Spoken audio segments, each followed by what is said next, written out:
Today, you're going to learn how to play worship pads. We're going to identify the sounds you need and give you the techniques you need to use them to glue together the sound of your live band. Check it out.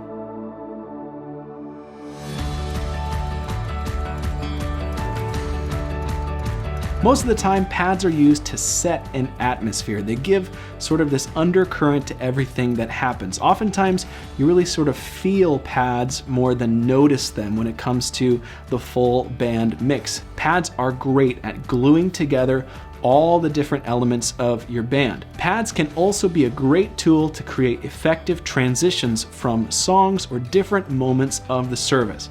But make sure that you don't relegate pads to just a tool. They're a form of musical expression. There's all sorts of ways that you can make sure you're expressing your creativity so that you're not just playing pads. So let's get into it. So I've got a basic worship pad sound pulled up here.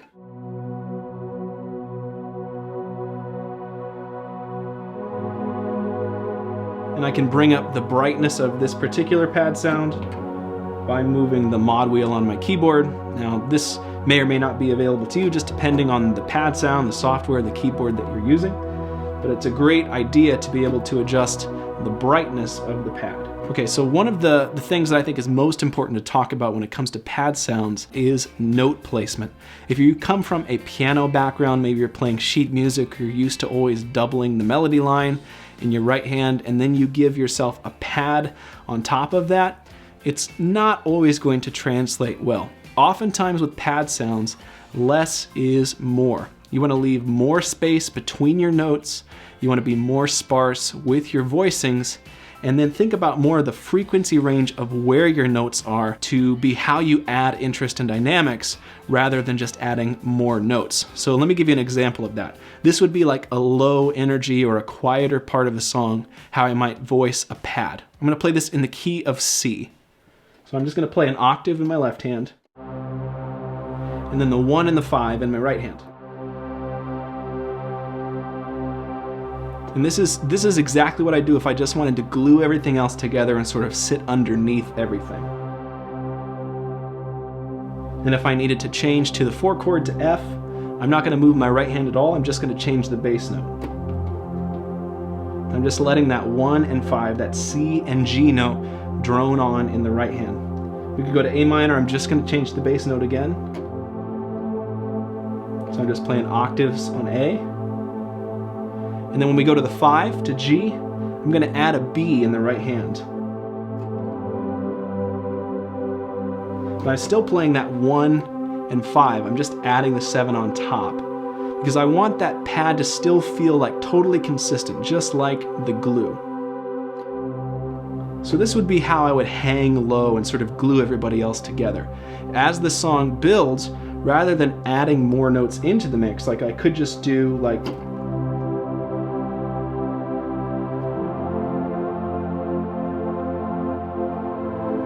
and just play more complex chords in the same range.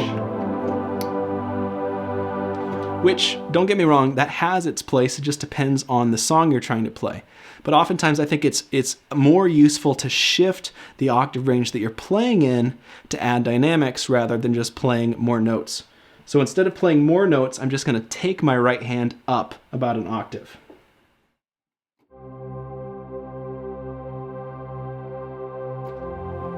So I'm still playing those 2 notes, just the 5 and now the high 1 in the right hand. And then I'm just going to play a G root in the right hand for that G chord. So the same exact number of notes, but a different amount of energy than the lower inversion. Back down to the lower energy here. And then I can increase the brightness and then take that octave back up. And I can take that up even higher.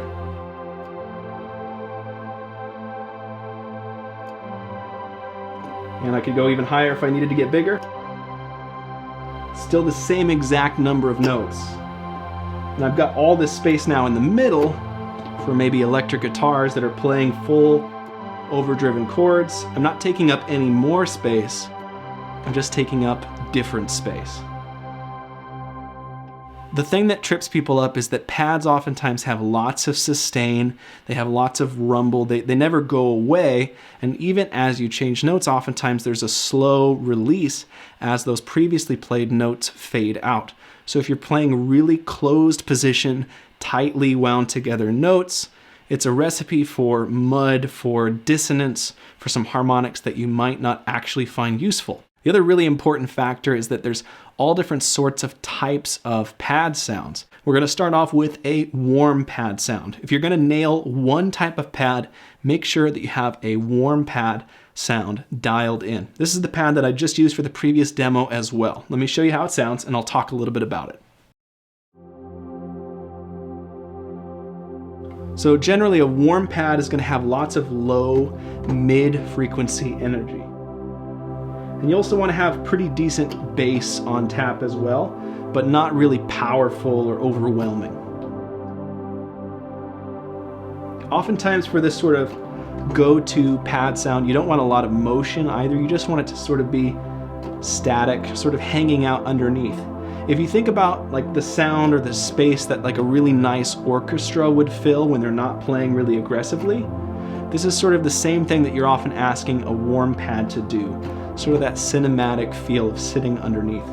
Now I can bring up the mod wheel to increase the brightness of this pad sound, and that's adding more high frequency content to the sound, but it still has that feeling of sort of sitting underneath everything. It can be really hard to explain in any more practical terms what warm is. It's more of a feeling than a specific formula or example.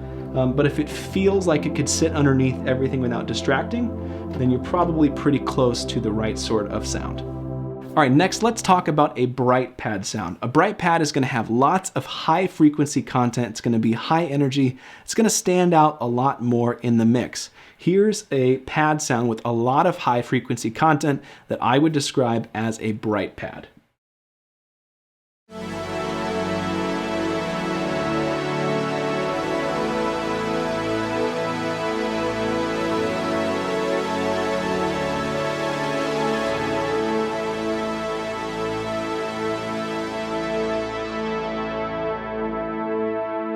Now notice that there's still other stuff going on across the frequency spectrum. There's bass, there's still sort of that low mid sort of glue that pads are great at, but there's also a bunch of high frequency sort of sizzly content. This is going to help it stand out instead of be overwhelmed by electric guitar leads without getting in the way of your vocalists that are sort of in that upper mid range. Okay, so now I've got a dark pad. This is the exact opposite of the bright pad that I just demonstrated for you. There's really nothing going on up in the high frequency range. It's just those low mids that sort of give you that warmth, and then maybe a little bit more bass than a regular warm pad. These can be really useful for laying a really solid foundation for the key changes or the chord changes in a progression. Without really getting in the way of anything else, even stuff like acoustic guitar or rhythm guitar.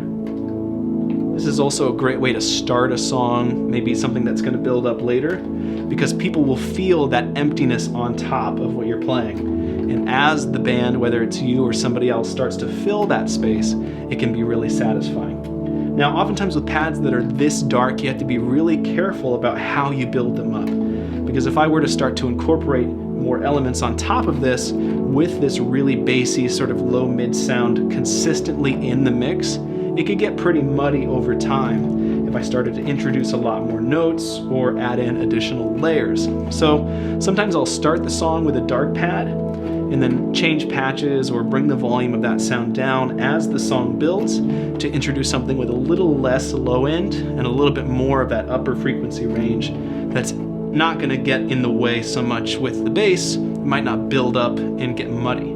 Next, let's talk about shimmer pads. If you're not familiar with what shimmer is, it's actually an audio effect that generally takes your signal, washes it out in a bunch of reverb, and then adds an octave above, pitch shifted up, and it gives you this sort of choir, sort of heavenly, shimmery sound.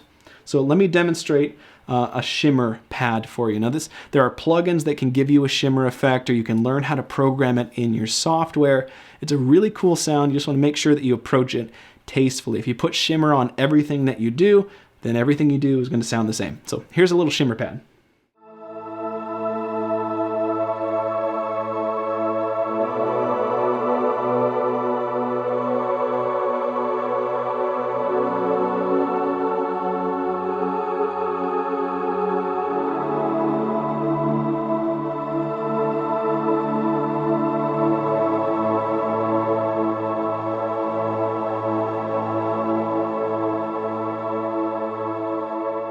All right, the last type of pad sound we're going to talk about is what's described as an analog pad. Generally, analog sounds sound vintage or a little bit retro. There might be some imperfections or a little bit of pitchiness or warble that might give it more of an old school sound. This is a sound that I would say is sort of a vintage analog synth pad sound. So this sound is dry. There's no reverb at all. And there's a filter sweep on here that's definitely like 80s inspired. And I'll push this modifier here in Sunday keys. I'm going to take out the attack. So it sort of fades in. You can just hear the difference in that. Now again, this is just one of a near infinite number of analog vintage pad sounds. But maybe this gives you a little bit of an idea. If you hear the pad sound and you think, oh yeah, I've heard that on soundtracks from 80s or 90s movies, then you could probably say that that might be an analog type of sound.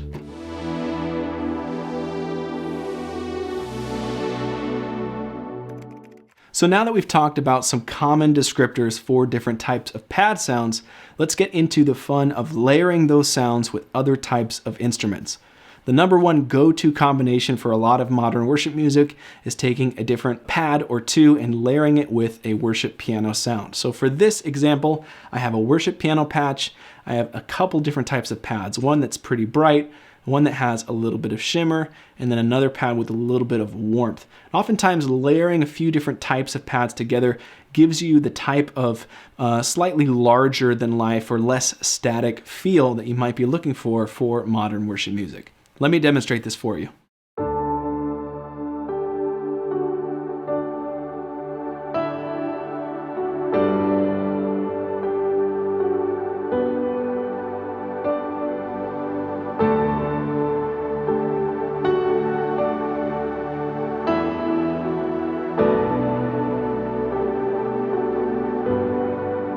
So for this example, the piano is a little bit ambient itself. It's got some reverb on it, and these pads sort of take off or kick in as the piano decays. This is a classic combination of sounds in modern worship music. Next, I've taken a couple different flavors of warm pads and layered them with a classic Rhodes style electric piano.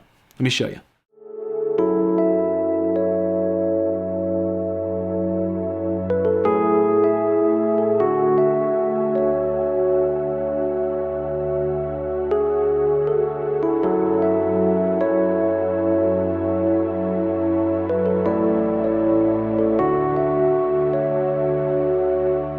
For this last example, we're going to leave behind piano sounds of any kind, and instead, I've added in a B3 organ and a pulsing chord arpeggiated sound.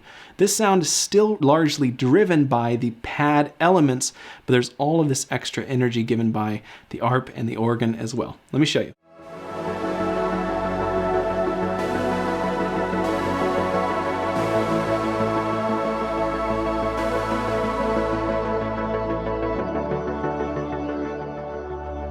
If I strip back those texture elements, at the center of that sound is still just these pad sounds. We've got a shimmery pad, sort of taking up a little bit of the high frequency space.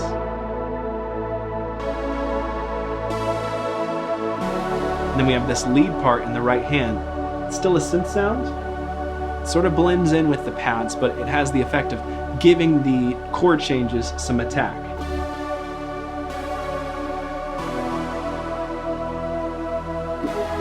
But then as that lead sound fades, we're left with those pads just consistently defining where the band is and gluing together the sound of the whole band. So you don't have to just play piano and pad combinations every single time. You need to give that sense of glue or cohesion to your band. Feel free to experiment with adding in other elements on top of your pad sounds like these ones. All right, now, if you're not sure what chord voicings to play and you're using MainStage, I want to point you to one of our resources inside of our Sunday Keys MainStage template called Easy Chord. All the pads in Sunday Keys for MainStage include the Easy Chord feature. So this layered patch has a couple different pads and a worship piano sound. I'm going to bring down all of the instruments except for this strong pad so that you can hear how this pad sounds on its own. It's a really great pad sound, gets pretty bright, and I can play it across the full range of the keyboard. But I can also use Easy Chord to dictate the key of the song that I'm playing in. So I've got it set to the key of D, and then I can just push this button that says Chord on my MIDI controller here, or I could just click it on screen. This turns on Easy Chord. So now the right hand isn't going to play any notes, but as I play bass notes, then I get really nice worship chord voicings that are sort of played for me just by those bass notes. And how Easy Chord is laid out is that if you play lower bass notes, then you get low notes and mid-range, and if you play an octave above, then you get the upper mid-range and the high frequency range played as well. Now, this is not a cheat or a way to not develop your skill. This is a way to help you develop your ear for what those chord voicings need to be.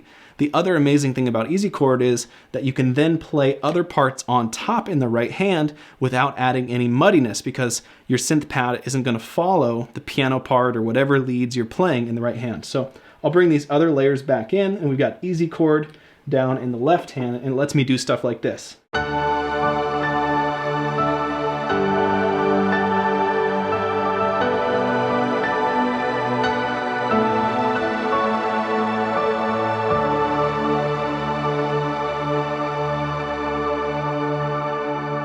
So I just wanted to mention that here in this video, if you're new to playing worship pads and you need a little bit more help and you're using MainStage, then check out Easy Chord inside of Sunday Keys. We'll put a link in the description to the Sunday Keys MainStage template if you want to check it out for yourself. So now that we've talked about the different types of pad sounds and I've given you a couple pointers on how to implement them in a way that isn't distracting, take these concepts, implement them in your own worship team, and try some new things. Don't feel too locked into the exact things we discussed in this video. As long as you're in conversation with your worship leader and the members of your band, then you're gonna find great results when it comes to adding these pad sounds to the mix. Now, if you need some done-for-you pad sounds and you're not sure where to look, I'll include links in the description to our Sunday Keys template for MainStage and Ableton Live. Inside Sunday Keys, you'll find tons of ready-to-play worship pad sounds that are dialed in for modern worship music. So if you need some help, if you just need something that's ready to play, check out those links to learn more about Sunday Keys. Thanks for watching.